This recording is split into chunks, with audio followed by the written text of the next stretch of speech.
Alrighty everyone, welcome back. It is now May 29th of 2024, and given that the Walt Disney Company is going through a lot of loopholes right now, a lot of problems that are caused by Bob Iger's lack of leadership skills and his ongoing deliberate agenda with DEI getting spilled into every single brand out there that Disney's affiliated with, it's only getting worse when it comes to the emergency meeting situation happening over at the Disney Company and everything, of course, in between the board of directors and Bob Iger.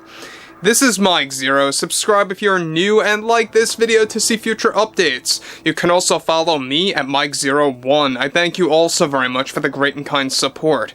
So I've said this before and I'll say it again, but Bob Iger, as far as I'm concerned, is the absolute worst CEO of all time at the Walt Disney Company, even outperforming Bob Chapek. And let's face it, we all knew that when Chapek came in, he was just a fall guy.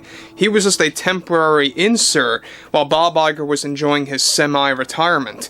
Now, what's interesting about all of this has a lot to do with what's been going on with the firings across the board, with all the cutbacks and everything else happening over at Disney, all because of Bob Iger's shenanigans, essentially, of not caring, quote-unquote, about the outcome of pushing the so-called agenda that he likes to say. Alright, he always says so-called agenda.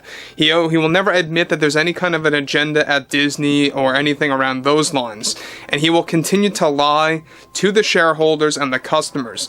Now, focusing here on what's been going on, this is where matters get even serious when it comes down to the current situation over at Disney and the multiple divisions like Pixar, Lucasfilm, Marvel Studios, just to name a few out there.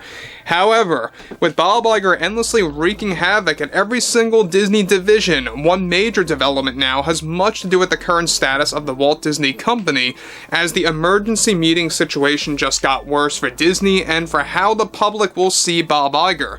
Now, one crucial update to the situation is that another emergency meeting that took place essentially resumed the matter from last time about cost-cutting and firings at the company. This time, the serious conversations that took place that created so much drama that it rattled throughout all the divisions at Disney involved how different board members are in fact divided over Bob Iger's push for hundreds of more firings on top of the thousands that are planned, about to be fired from the studios, marketing teams, theme parks, and even the corporate ladder, just to name a few. Now, the latest development now involves how Bob Iger got the majority of the board to agree with him to fire hundreds of employees now between both Lucasfilm and Marvel Studios. This comes shortly after hundreds of employees are set to get fired from Pixar as well. Though just weeks ago it was greenlit that Disney would be firing thousands, this is now only upping that amount, which is reportedly going to be close to around 4,500 employees in total. That could result in more as those numbers are estimated. Now, the firings over at Lucasfilm and those employees, of course, and how it's going to also have a lot to do with Marvel Studios not meeting engagement statistics as planned on the Disney Plus platform, and many marketing teams are set to be fired along with crew members for the many films and TV shows in production for Star Wars and Marvel. This is already creating an uproar from those like Kathleen Kennedy and Kevin Feige, who by the way are friends, and also the vice president over at Lucasfilm, which in turn is creating a divide between the Disney CEO and those actual presidents/producers of those divisions. Now, more than 50% of the board believed that Iger's push for these firings were a necessity, while the other, of course, half, or the other portion of the board, are fighting against all of this. This is said to be Iger's worst nightmare, as now, not only are some board members beginning to question Iger's decision-making, but also you got people like Kathleen Kennedy and Kevin Feige beginning to go against the CEO, creating a Disney/Lucasfilm/Marvel divide.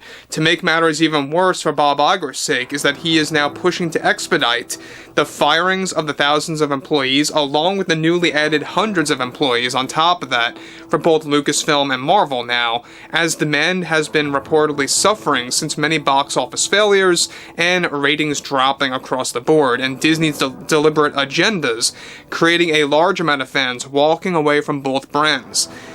Now, initially, Bob Iger and the board agreed that the firings would take place by the beginning of this fall, of course, to give themselves breathing room to figure out how to right-size these divisions. However, now, Iger and most of the board agreed to move forward with starting the firing phase by the end of the summer. This is said to be around late August into the very few days of course, September, when all divisions of the company will get impacted by Iger's choice here. Now guys, let me just say one thing about Iger before I really get to the major conclusion here, is that we know that Iger will never make a good choice, especially when you are living in 2024, right? I don't see Iger changing his ways at all, from making bad calls to good calls. I don't really see that even on the horizon for 2025, for example. He fully supports everything related to the cutbacks, to the firings, and yes, we do know that there's been a board shakeup where the board is actually really pushing for massive cutbacks to a degree that even Bob Iger felt that was too much. We talked about that just yesterday, so that's an ongoing battle. So you have the board, at least a good chunk of them, really questioning Bob Iger and his overall leadership skills now.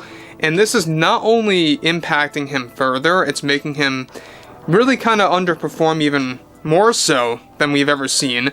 And I think it's come to a point where Iger just truly does not care what in the world he's doing. He will never admit what he's doing, which is wrong, by the way. I think at the end of the day, you're firing the wrong people. What you really should be focusing on is yourself. You got people like Iger, the board, and even the top 3 shareholders like BlackRock, Vanguard, and State Street that are the real problems, right? At the end of the day, let's be very real here. It's not necessarily just the Kathleen Kennedy and a Kevin Feige problem, for example, when it comes to Marvel and Star Wars. Bob Iger, he could get rid of them at any time. Once he feels the time is right, just kick them off. If engagement statistics are not meeting their overall, pretty much plans, then they can just get someone else to take over. They could do that in a heartbeat. And look, we know that this year, Kathleen Kennedy's contract is up. She is already going to be chasing a contract extension. We talked about this. She doesn't want to let it go.